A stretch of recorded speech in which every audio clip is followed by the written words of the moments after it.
After George Floyd's murder in May 2020, corporate America pledged billions of dollars for equality and inclusive efforts, not only in their workforces, but in their boardrooms too. But a similar push during the height of the civil rights movement in the 1960s may have foreshadowed how difficult it is to solve systemic issues of poverty and racism with corporate investments and pledges. Over the weekend, the New York Times took a look at what happened in the city of Rochester, New York, in a piece entitled, "Black Capitalism Promised a Better City for Everyone. What Happened?" It tells the story of companies like Fight On, which was an electro-mechanical company formed in partnership with Xerox in the aftermath of the race riots in 1969. Fight On would become the nation's first black-run community development corporation. It would later be renamed Eltrex because some found its name, Fight On, and origins as too militant. Its goal was to give jobs to unemployed black workers, of which there were many at the time in Rochester, and they sought to provide technical and leadership training to unemployed city residents. It was also supposed to help build black wealth in Rochester. But these companies and others would realize they couldn't just rely on corporations for their own future or for the future of their cities. Joining me now to discuss is Professor of Public Policy at Duke University, Professor William Darity. Professor Darity, this is a kind of a depressing story because we all want to believe that, you can throw a bunch of money at a problem and invest in black people and black community and it will all turn around. But, this story, seems to suggest that racism and systemic oppression are so big that it's very difficult to overcome them, even with massive investments in community. What was your take on this story? Yes, but I think it really is contingent on the way in which the massive investments are conducted. I've long argued that if we're concerned about racial wealth differences in the United States, then we should address it directly by providing resources to the families and households that are confronted with the gap in wealth. But our conventional approaches have always been to work on this indirectly by giving funds to other institutions, organizations, or operations, rather than giving it directly to the households and families themselves. And one example is the approach of Black capitalism, which is to say we treat Black business development as the route towards increased equality between Blacks and whites and as the route towards eliminating poverty and deprivation in the Black community.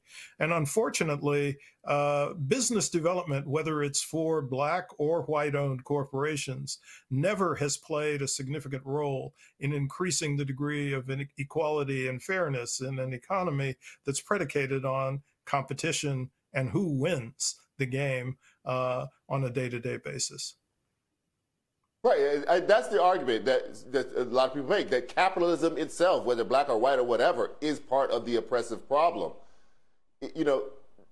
Is there a way to construct, other than giving money? I would agree. Yeah. Why is that? And I think that contradiction becomes very, very apparent in the story that the New York Times has reported about Rochester, New York. So one other part of this story is that Eltrex, what became Eltrex, found out that they were getting higher interest rates on their loans than other companies were. So even when they had gotten the money, even when all the impulses were good, the oppressive systems were still at work because it's capitalism. And if they can find a way to charge somebody more and get more money, they were going to do it. And they could charge this black business more money. And they did it. Yeah, the black-owned business. What role does predatory capitalism play? It plays an important role.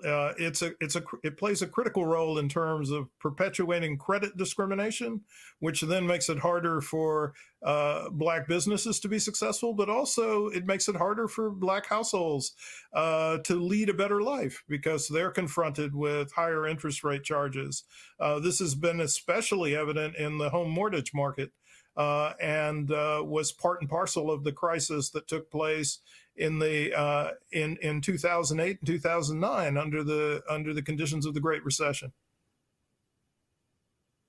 So companies in the wake of the George Floyd murder and the protests that followed that have literally pledged billions of dollars to all sorts of efforts. What if companies are going to give billions of dollars? What do you think would be the best use of that money, other than aiming it, at what they've aimed it at, efforts around equity and inclusion, sometimes at universities, sometimes at corporations, all sorts of ways. What do you think would be the best way to aim that money? So I think that the best way to allocate funds to try to address racial wealth differences in the United States is through direct payments to individual Black households and families. I think that if we were to do that, I would like to see the federal government do it through a reparations program. Corporations could make a contribution to that process, but I think for something to be really successful on that scale, it has to be something that has a leadership role by the federal government. And I need to add that I think we don't fully appreciate the magnitude of the task that would be involved if we were to bring Black businesses to the same level of operation as white-owned businesses in the United States. If you were just to look at the Black-owned banking sector itself, 21 Black-owned banks, and that's the total number of Black-owned banks, have slightly less than $5 billion in total assets.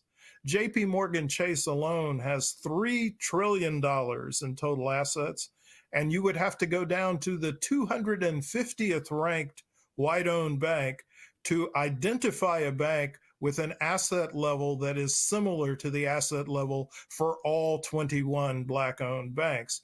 So if we start talking about throwing billions of dollars at Black businesses, we're really actually not talking about having an adequate amount of money going to Black-owned businesses for the purposes of scaling them up to operations that would be comparable to white-owned businesses. I think we need to go in a different direction.